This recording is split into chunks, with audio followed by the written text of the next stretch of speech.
plaza.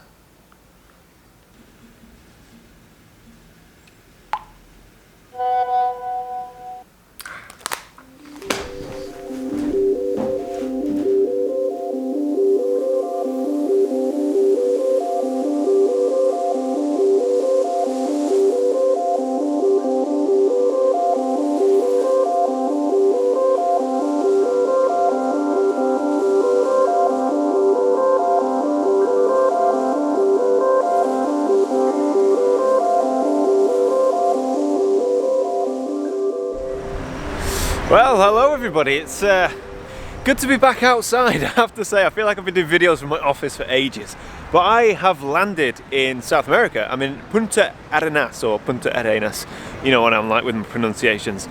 Yeah, and I have a free day today basically. Nobody's arriving until either late this evening or tomorrow. Now I don't really know too much about Punta Arenas, or Arenas, but I figured if I've got a free afternoon, I may as well go out and see if we can shoot some photography. I've sent a WhatsApp to Gregg, he's going to meet me. And yeah, hopefully we're going to find somewhere cool within the city to shoot. And it's a very, very interesting place. I mean, we've got this plaza here where I'm actually going to meet Gregg, and there's this awesome statue just here. And that statue is, and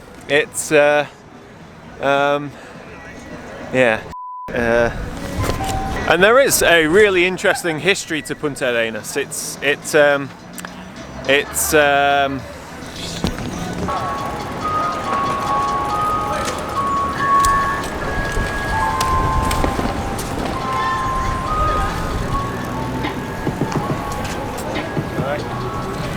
So you made it?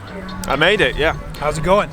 Not very well. I thought I would come out in Punta Arenas and do a vlog and take some images, but as I'm walking around the city I realise that I know very little about the city. But as you are a very knowledgeable person when it comes to this region, maybe you can give some value to my audience. Absolutely. So I tried to talk about this statue that we're looking at, and as far as I got was it's a statue.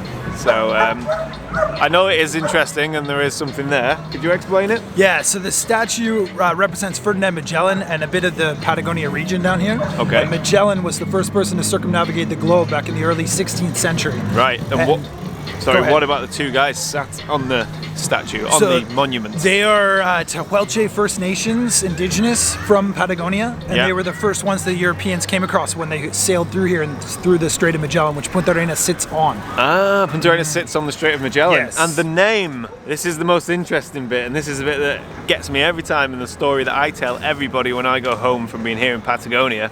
The name Patagonia, what does that translate to? It's from the terms Patagon, which means giant foot. So the Tehuelche First Nations were much bigger than the Europeans, and the Europeans saw their footprints and thought that it was the land of giants. Wow. So that is Patagon. Patagonia translates to land of the giant feet, or land of the giants. That's it. Ah, now we know so much more. Now we can go and shoot. All right. All right, let's go. Come on. Oh, wait. Come back. Sorry, I just have one more question for you. Is there any way we can increase our chances of getting a good photograph from here in Punta Arenas today? There is one superstition about the Patagonia statue here. Okay, tell me more. If you touch the foot of one of the Tehuelche First Nations, then you're meant to have good luck. Let's go. Let's do it.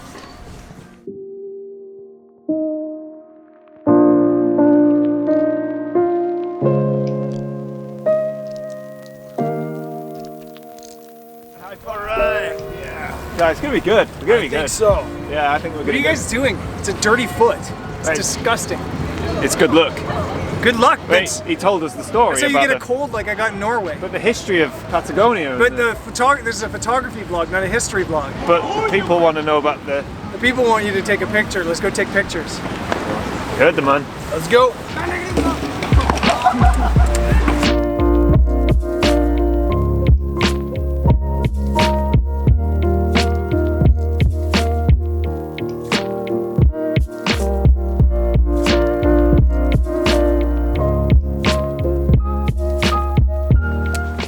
So we are now climbing a significant staircase, which is going to take us to an amazing vantage point where you can actually overlook Punta Arenas. You can see it behind me. We've got the sea, and there looks like to be a storm moving in. Surprise, surprise, we are in Patagonia after all. But yeah, I thought it'd be quite a cool shot to shoot this kind of cityscape in almost the blue hour with the lights coming through of all the buildings. And what's fantastic about the viewpoint we're going to in this outlook is you have this fantastic colour palette. All of the roofs of the buildings are just beautiful multicolour. We have blues, yellows, reds, it's very vibrant, and I think it's going to make for a wonderful image. And actually I was hoping for some light. We're not going to get that because of the storm moving in. But actually the storm clouds look so foreboding that contrasted with the bright colours of the tin roofs. Actually this could be quite an interesting image. So yeah, we're going to get up there and I don't know, think about how we're going to get the shot. Might have to do a composite.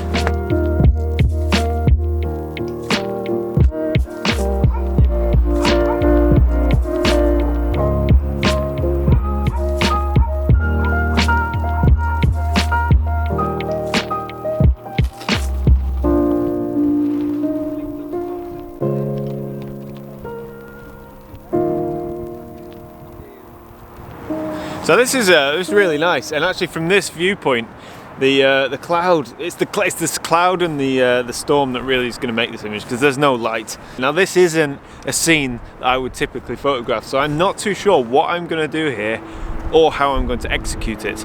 But there's one thing I do know, or two things I do know.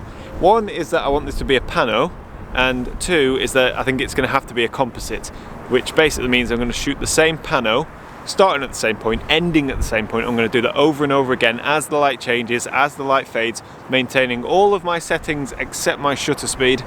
And then hopefully when I get back to my hotel room, I should essentially have, I don't know, like a few different panos, and one of them will be with the sky looking awesome like it does now, and then maybe in half an hour's time we'll have lower ambient light and the street lights will start to glow, and then we'll get the vibrancy of the coloured rooftops. We'll merge everything together and get an image. That's my plan.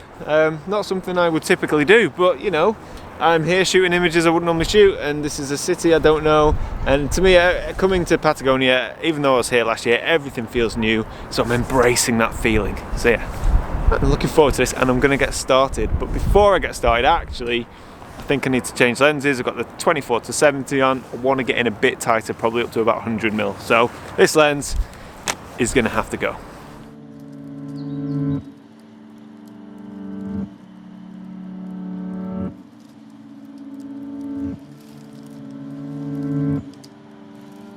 So that's the first pano done, but I said earlier that I was going to shoot the same image over and over again as the light changes. Now I don't know if you can tell from this footage, but the light has changed. Like, it was just a few minutes ago that I took the first pano, and now there's this lovely warm glow as the reflected light hits the clouds. The sun's setting behind us, you can't see it, but there is a patch of light, and that's reflecting down on me and on us and on the city, and the whole city has a warm glow.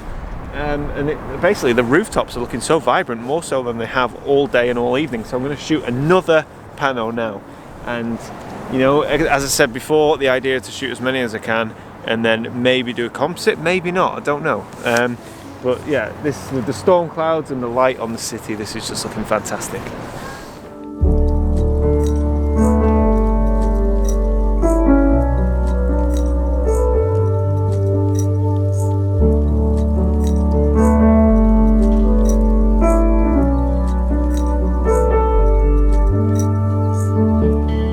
One of the really cool things about this YouTube channel is when I get recognised. Believe it or not, I do quite enjoy it. And when people come up to me and say they watch my channel, it's fantastic. I've just met a guy, David, down in the plaza in the park area with all the BMXs. And we met him last year, and he was such a nice guy. And he actually bought me a hat. Now, he bought me a hat last year, but he was hoping to see us at the end of the trip, but he didn't see us at the end of the trip. So he's had that hat for a year. And just by coincidence bumped into him at the plaza, and he managed to give me this fantastic hat. Sorry, Greg, what's the hat called? What are the guys called that wear it? The guys that wear it are called gauchos. Gauchos, yeah, which is like cowboys, I believe, South American cowboys. So yeah, I've no idea the best way to put this on. Oh, what do you think? I mean, David, thank you. If you're watching this, David, thank you so much. I am honoured that you would give this hat to me, so thank you so much. And I think it's only right that I wear this hat for the rest of this photo shoot. All right.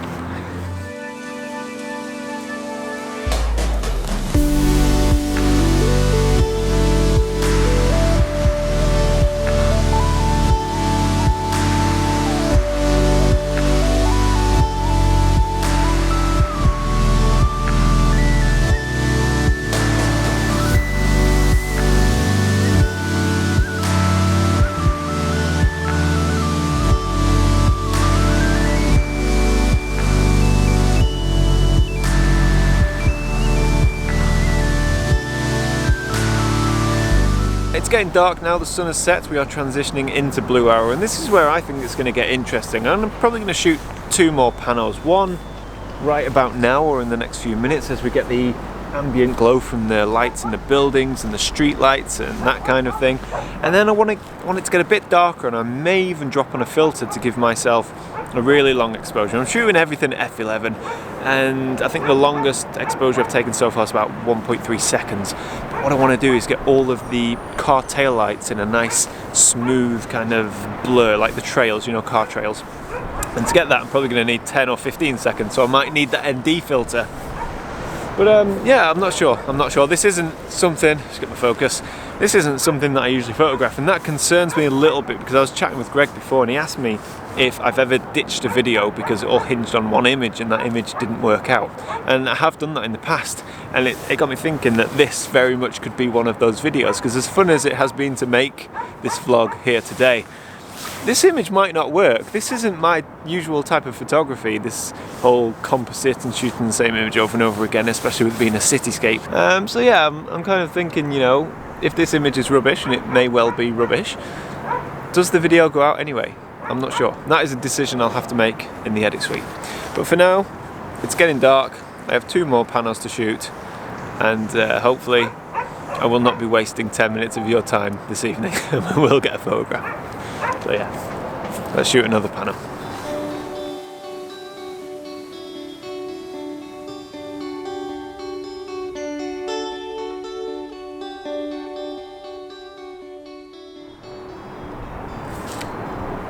Alright, that's it. Last pano done. That last one was 8 seconds per image. I have no idea if this image is going to work out at all, but yeah, fingers crossed it will. So, don't know what else to say other than here's the image. Here it is. Here it is. Don't judge me if it doesn't work.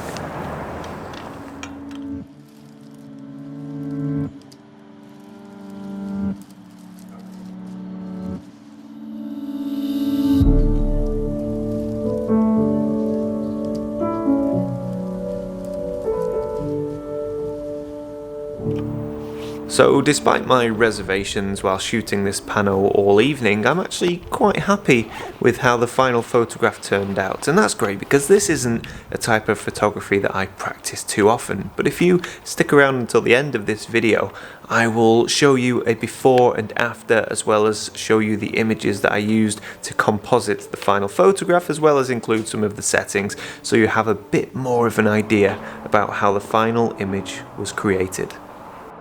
So that's it, that's the shoot done, although I'm still rocking the hat, and it's now officially night time. No idea how that went. Normally when I'm shooting panos, I'm shooting composites, I've got a lot of processing to do. But what's funny is you guys have already seen the image. So, I'm going to go back to the hotel, ditch the bag, go and join a few guys for dinner. And yeah, I think the tour proper, the actual official photography tour that we're running here, that doesn't start for another day or 2, and it'll be a few days before we get to the real meat and bones of the trip. You know, the glaciers, the mountains, that kind of stuff. But I hope you enjoyed this video, something a bit different. And as usual, thank you so much for watching.